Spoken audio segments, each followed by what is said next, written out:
خان شیراز استاد یې خو مړ شو بقایا قرض یې هم نه دی راکړی. دا ورته دی مړ شو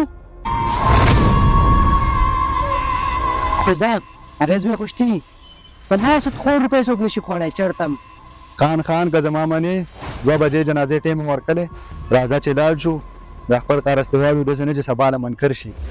داسې نه کوم نه لرم که ما له منکر شي خان چې خور روپۍ څوک نشي خوړی بس په دې بجې ساعت لرم چې دي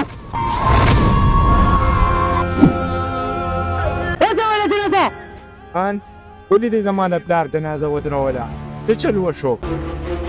تا په دې پلان باندې زما روپۍ دي زما نه قرض اخیستې وي څو پورې چې ما دې روپۍ نه راکړي هغې پورې جنازه دې ځګې نه شي وړی تر څو پورې ژوندی نه درته ویلی یم هیله مات او خانو تر څو پورې چې دې پیسې نه ادا شوي د هغې پورې دې جنازه نشي کېدلی. د دې مړي باندې خو زما 3 لک روپۍ دي دا ما یې راکوئ الله به دې جنازه تاسو وړئ.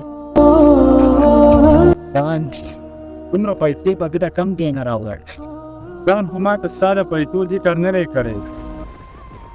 په دې کې زما کار نشته چې تا ته یې وي که نه وي ما نه به خپلې روپۍ راکړې تر جنازې ما نه دې نه شي وړی.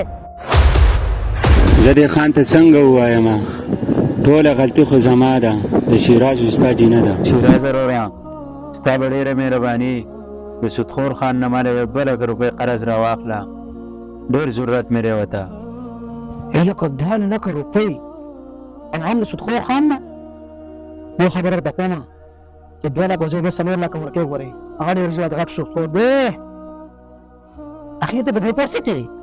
شیراز استاد جي ما ته پته ده چې هغه سودخور دی خو زما ډېره زیاته مجبوري ده او د لور واده مې رانږدې دی هغې له پې فرنیچر اخلم او سلک ډېر سامان وله پې نور اخلم او د 2 روپۍ درک راسه نه لګي.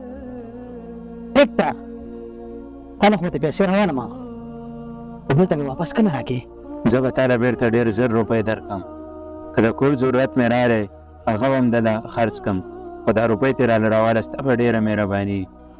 ټیک ده ښه ستا دپاره به زه سره دا ګوټ تېر کړم او دغه سودخور خونه به لاړ شم خو دا پیسې به دلته راوالم د لور او د خور د عزت سوال دی نو ورځمه زه.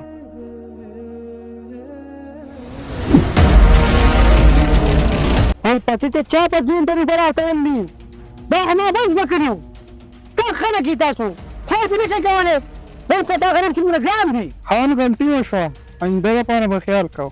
دا شکایت مقامات را نه شي چې روډ پورې به دې راکاږم. السلام علیکم حال صاحب. وعلیکم السلام استاد جي. استاد جي نن زما پټ وته خیر شه او خان جي ستاسو پټ ته رالم ستاسو سمې ضروري کار دی 2 لک روپۍ مې پکار دي سره هم راکړي ډېره مهرباني به وي انکار راته ونه کوي ډېره زیاته مو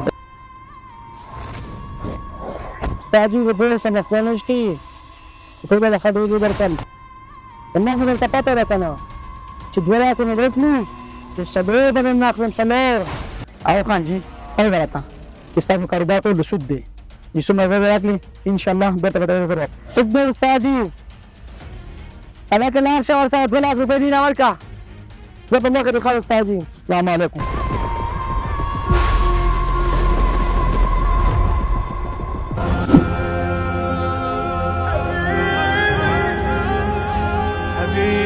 صاحب زما د پیسو څه چل وکړو دا اوس 3 میاشتې وشوې نمبر یې من کړی دا څنګه چل دی. مړه تا ته ښه پته ده چې مهنګایي ده 2 روپۍ راسه په جب کې نشته دی چې روپۍ راسه وشوې در به کم درکړه در به وکړو په در به وګوره 4 میاشتې وشوې او بل نه مې له قرض اخیستو خپلې خو مې نه دي درکړي. مړه در به کم که نه چې کله مې زړه ومنو ده اوس راسه نشته چې کله دې زړه ومنه رادېږي او سودخور پلاره به جواب نیکه ورکوي نه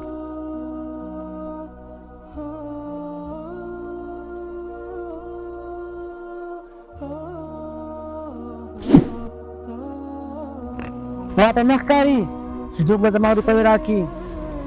سلمانه درشه جنازې ویسه موږ ته جنازه نیسئ. خان ودرېږئ خبره واورئ تاسو. خان روپۍ به تاسو له ټولې زه درکړم غلطي د دې ونه ده غلطي زما ده ټوله. ستا ده څنګه چې غلطي ده ما ته 2 روپۍ دي او تا باندې روپۍ نه راکړې Sudah saya rupiah lagi. Besoki. Tamak saya tahu دونه چې د روپۍ راکړي. باندې اوقاتو خبره نه ده زما د لور واده و او تاسو له شیراز زما دپاره روپۍ اخیستې دي ستا د لور لپاره روپۍ خرڅول دي. اخي ولې دا څه مجبوري وه؟ مان د لور واده مې نږدې و او هغې له مې په دې روپو باندې فرنیچر اخیستو شیراز مې ستاسې سړي الله ښه وکړي چې ستاسو نه یې ماله روپۍ راواخېدې او دا روپۍ به زه تاسو له درکړم ما ښه. مهلت راکړئ دا خبره ده چې دا د استاد دومره ښه سړی دی چې ستا لپاره زما نه روپۍ خرڅ کړي. نن سبا څوک د چا څه دا کوي؟ او زه یو سودخور یم. ما دې 2 लाख روپۍ 4 लाख روپۍ اخیستې. یا الله ما توبه یا الله ما معاف کړه یا الله زه به چېرته په زندګۍ کې هېڅ نه کوم یا الله تا د ما سترګې کولای کړي یا الله. ما دې لږ پرېږده او جنازه راچوته کړي ناوخته جنازې ټایم دی. چې الله پاک معاف کړي. استغفرالله استغفرالله. जो लोग सूद खाते हैं वो कब्रों से इस तरह आवाज बागता उठेंगे जैसे किसी को जिन ने लिपट कर दीवाना बना दिया हो। ये इसलिए कि वो कहते हैं कि सौदा बेचना भी तो नफे के लिहाज से वैसा ही है जैसे सूद लेना। हालांकि सौदे को अल्लाह ने हलाल किया है और सूद को हराम। तो जिस शख्स के पास अल्लाह की नसीहत पहुंची और वो सूद लेने से बाज आ गया तो जो पहले हो चुका वो उसका और क़यामत में उसका मामला अल्लाह के सुपुर्द।